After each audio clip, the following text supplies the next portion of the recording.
ما شاء الله، شايفين العيش وشايفين التسوية بتاعته تحفة.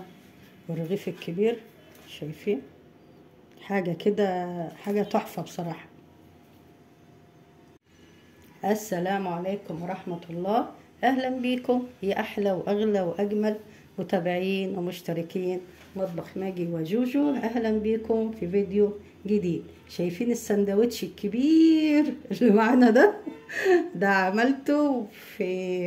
عملته من أول العجينة لغاية التسوية لغاية الحشو. شايفين ما شاء الله شكله طالع تحفة. وبدل ما نجيب السندوتشات دي من المطاعم نعملها احنا في البيت. شايفين ما شاء الله السندوتش يعني طوله شبرين غير الحشو اللي فيه يكفي عيلة. بدل ما تجيبوا الاكل من المطاعم وانتم مش عارفين مصدرها ايه، طبعا تعملوه في البيت تكلفة بسيطة وبطريقة سهلة، والموجود عندك في البيت تحشيه احشيه. يلا الساندوتش ده يستاهل كام؟ لو جبتوه من بره يستاهل كام؟ انا عندي ما تقدرش بتمن. تمام. شايفين ما شاء الله ارتفاع الرغيف عالي، يعني شوف ما شاء الله قد ايه علو ايه. شايفين دلوقتي قبل ما نقول على المقادير وطريقة التحضير، معاكم ماجدة عبد الرازق مطبخ ماجي وجوجو، ويلا نبدأ.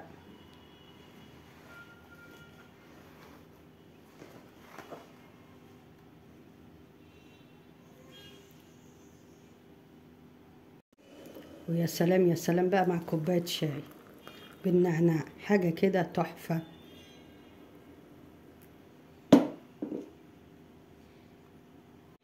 دلوقتي يا أمارات هنقول مقادير العيش اللي معانا دلوقتي. دول كوبايتين دقيق عليهم رشة ملح. هنقلب الدقيق مع الملح كويس. عندي معلقة صغيرة خميرة مليانة. عندي معلقة كبيرة ممسوحة سكر. هنقلب كله مع بعضه.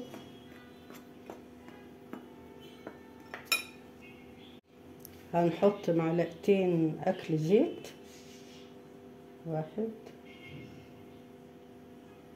2، ونقلب المكونات دي كلها مع بعض بحيث ان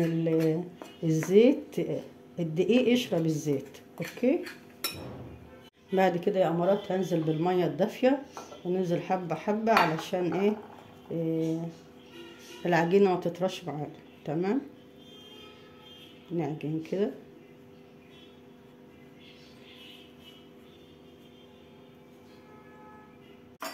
خلاص هنا عجنت العجينه يا امارات. هنزل عليها بقى بحبه زيت صغيرين كده على الوش.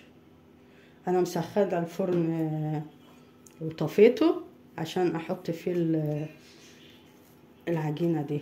تمام. هنغطيها طبعا ونحطها في مكان دافي ما تتخمر. هوريها لكم ان شاء الله. الوقت هنشوف العجينه يا امارات ما شاء الله خمرت ازاي. ما شاء الله.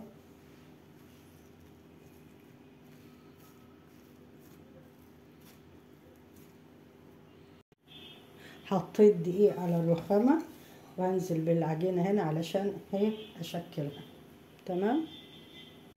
جبت صينيه مدهونه وهحط فيها بقى الرغيف اللي عملناه. دهنتها زيت وعملت هنا رغيف صغنن كده اهو. بططت شويه. هغطيها برضو لغايه ما تخمر شويه. تمام. بعد كده هقول لكم هنعمل ايه. هنا يا امارات شايفين ما شاء الله الرغيف خمر ازاي. بعد كده هجيب سكينه ونفتح بالراحه كده فتحات عشان يخلي لنا شكل الرغيف حلو. تمام.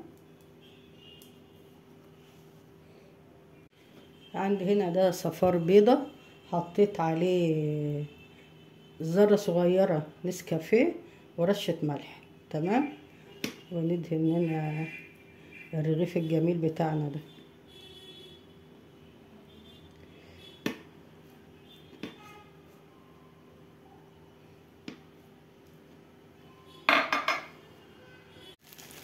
بعد ما دهناه بصفار البيض هرش عليه السمسم، وده اختياري، ممكن نسيبه كده، نرش حبة البركة اي حاجة. وعلى برضو الرغيف الصغير ده بتاع البرجر ده. انا مسخنه الفرن على حراره 200، هندخله الفرن ولا ما يستوي نشوف ان شاء الله. شايفين ما شاء الله يا امارات الرغيف الفينو طلع ازاي من الفرن، وكمان البرجر، الرغيف بتاع البرجر العيش طري طراوه ما شاء الله. شايفين لسه مطلعه من الفرن عامل ازاي، تحفه، عجينه تحفه. شايفين هيتغطى طبعا علشان ما ينشفش، نغطيه. دلوقتي يا امارات بعد العيش ما برد هنبدا نحشي بقى. تحشي بقى اي حشوه عندكم، فراخ، سجق، كفته، اي حشوه تحبوا تحطوه حطوه. تمام. انا هحشيه فراخ بانيه اللي كنت عملتها قبل كده معاكم. بعد ما حطينا الخس هنحط شرايح الطماطم.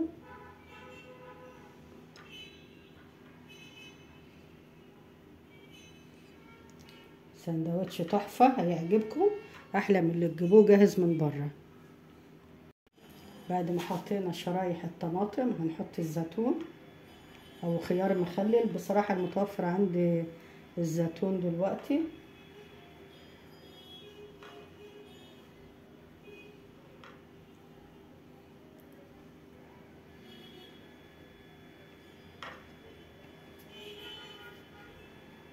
شكله.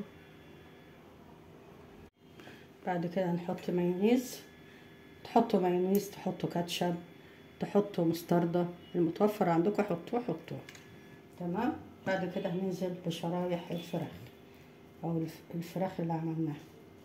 شايفين ما شاء الله شكل العيش كده باين. الرغيف بصراحة تحفة، ده لو جبتوه اشتريتوه من بره ده هيدي معاكم كام. تمام.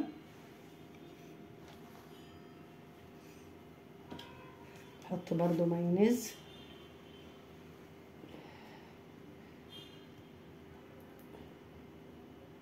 انزل يلا.